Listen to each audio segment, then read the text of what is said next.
욥은 모든 것을 잃었죠. 그리고 세 명의 친구가 와서 위로를 해주려고 했습니다. 이제 엘리바스는 어떤 사람의 경험과 어떤 인간적인 논리로 욥에게 말을 했고요. 빌닷은 어떤 사람의 전통 이런 걸 가지고 트래디셔널리즘을 가지고 욥에게 말을 했습니다. 오늘 나아마 사람 소발 세 번째 친구가 나오는데요.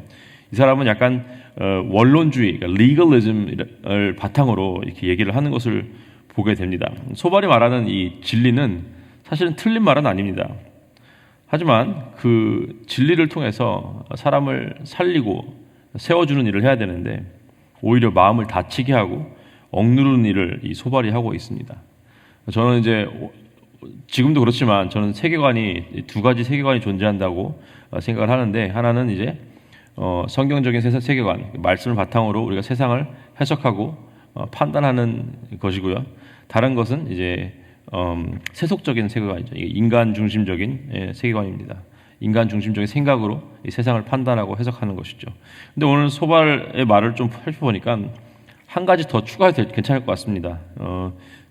뭐 굳이 말을 붙여보자면은 인간 중심의 성경적 세계관이라고 저는 나름 정해봤는데, 말이 안 되는 것 같지만 뭐 설명을 하자면은 자신이 얼마 안 되는, 자신에게 있는 얼마 안 되는 어떤 하나님에 대한 지식 가지고 말씀 한두 구절을 가지고 모든 세상의 모든 것을 판단해 버리는 그런 것을 설명을 하게 됩니다.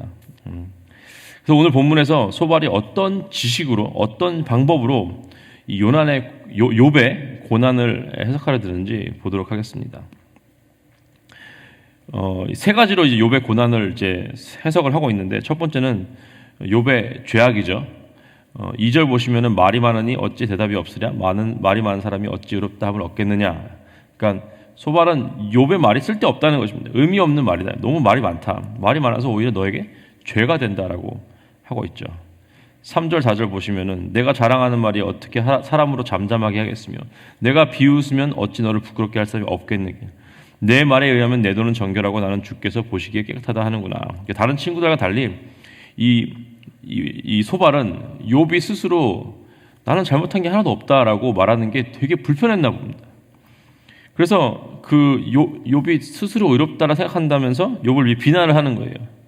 근데 사실은 욥이 나는 무죄하다라고 말한다기보다는, 그러니까 욥은요 자기가 완벽하다, 의롭다, 거룩한 삶을 살았다라고 말하는 것이 아니라 나는 죄가 도저히 생각이 안 난다는 거예요. 나는 내가 하나님 앞에서 이런 고난을 받을 어떤 죄를 지었는지 도저히 모르겠다라고 얘기를 하는 것뿐입니다. 오히려 이제 이 두 번째 친구 빌닷의 말에 대답하면서 이 세상에 그 누구도 온전한 사람은 없다. 옳다고 여기는 사람도 하나님께 정죄를 받을 것이다라고 반론을 하죠. 그냥 욥은 이 고난 때문에 지금 내가 너무 어렵고 살기가 싫을 정도로 힘들다라고 말을 하는 것입니다. 근데 소발은 욥의 말을 듣고 답한 게 아니라 이미 마음속에는 욥을 만나러 올 때, 욥의 고난을 들었을 때 이미 결정을 한 거예요. 욥은 이런 상황이 닥친 이유는 이렇기 때문이라고 결정을 하고 온 것입니다. 그래서 욥의 말을 듣진 않아요. 이게 이제 원론주의적인 대화법이라고 생각하는데, 상대방 말을 듣지 않는 거예요. 이미 답이 정해져 있기 때문에 상대방 말을 듣지 않고 그냥 자기의 말을 하는 것입니다. 5절 보시면 하나님은 말씀을 내시며 너를 향하여 입을 여시고, 그러니까 욥이 답답해하지 않습니까 지금? 그래서 이렇게 얘기하는 거예요. 하나님이 너에게 말씀해 줬으면 좋겠다. 이게 근데 뉘앙스가 어떻게 되냐면은, 나는 하나님의 말씀을 종종 들어가지고 너무 잘 알고 있는데 네가 모른다고 하니까 너무 답답하다. 그러니까 너도 나처럼 하나님의 말씀을 좀 들었으면 좋겠다. 그럼 너도 내가 아는 것을 알게 될 것이다. 이 자만에 가득 찬 말입니다. 이것은 6절 보시면 지혜의 오묘함으로 내게 보이시기를 원하노니 이는 그의 지식이 광대하심이라. 하나님께서 너로 하여금 너의 죄를 잊게 하여 주셨음을 알라. 그러니까 이런 거예요. 그러니까 이미 소발은 욥이 죄를 지었기 때문에 이런 일이 일어났겠지라고 결정을 하고 마음 가운데 왔기 때문에, 소발은요 죄 지은 사람이 언제나 그에 상응하는 대가를 치르는 것이 진리이기 때문에 그 좁은 시각으로 욥을 바라봤잖아요. 그렇죠? 그러니까 욥이 지금 당하는 고난은 그의 죄에 따른 형벌이다 이것입니다. 그러니까 욥이 근데 나는 진짜 기억이 하나도 안 나. 내가 어떤 죄를 졌는지 도저히 모르겠다 하니까 이런 거예요. 하나님이 너가 너의 죄를 잊게 하셨다라고 하는 것입니다. 하나님이 네가 죄가 기억이 안 나는 것은, 그러니까 죄를 안 지은 것이 아니라 기억이 안 나는 거다. 기억이 안 나는 것은 하나님께서 잊게 하셨기 때문이다. 근데 욥기 1장 보시면은 그게 아닌 걸 알겠죠. 하나님께서 욥을 얼마나 귀하게 여기시는지, 이 세상에 욥 같은 사람 없다라고 할 정도로 욥은 하나님 앞에 정말 올바르게 사는 사람이었습니다. 그러니까 소발은 하나님의 마음을 전혀 알아채지 못하는 그냥 한 인간일 뿐입니다. 두 번째는 소발은 욥의 무지에 대해서 지적을 합니다.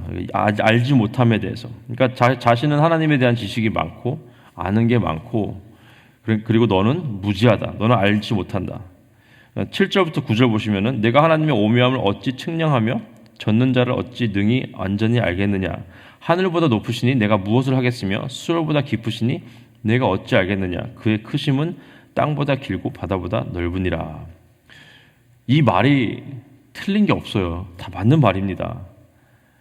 하지만 소발은요, 하나님이 이렇게 전능자이시기 때문에 하나님이 옳고 우리가 틀렸다라는 게 아니라 내가 맞고 너는 틀렸다를 얘기하는 것입니다.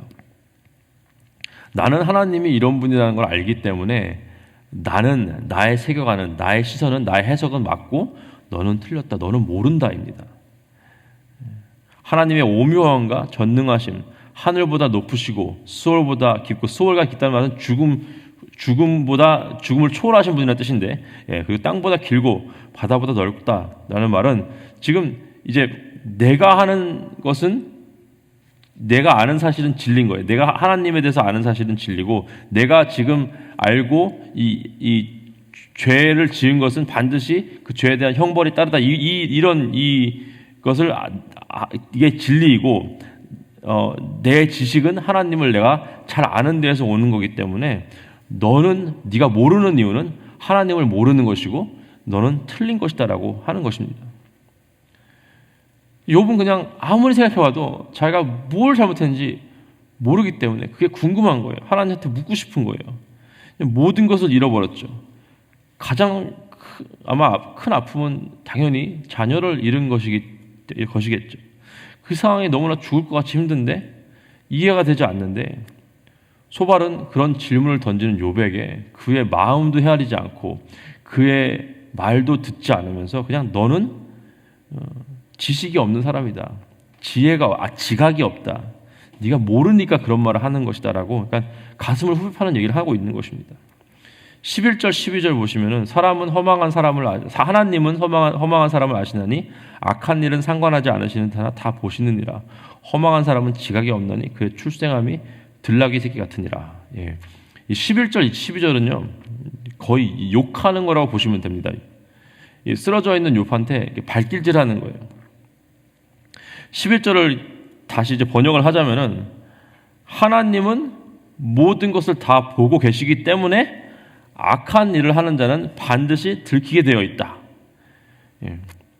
틀린 말은 아니지만 이 소발이 하고 싶은 얘기가 뭐냐면은, 네가 몰래 죄를 짓고 있는 거 나는 몰라도 하나님은 아신다 이거예요. 인간이 나는 몰라도 하나님은 다 아신다 이거예요.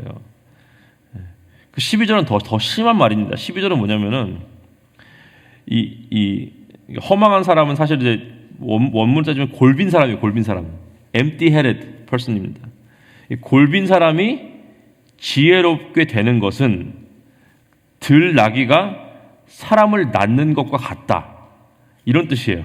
아니면 거꾸로 얘기하자면은, 들나귀가 사람을 낳는 날에 골빈 사람의 머리에 지혜가 생길 것이다. 한마디로 뭐예요? 골빈 사람은 가망이 없다, 이거. 알 수가 없다 이겁니다. 그래서 소발에 의하면 누가 골빈 사람입니까? 바로 욥이 골빈 사람이에요. 욥이 허망한 사람입니다. 너는 가망 없는 바보라 이거예요. 들나귀가 사람을 날 때 네 머릿속에 이 하나님에 대한 지식이 생길 것이다라는 한마디로 욕을 하고 있는 것입니다.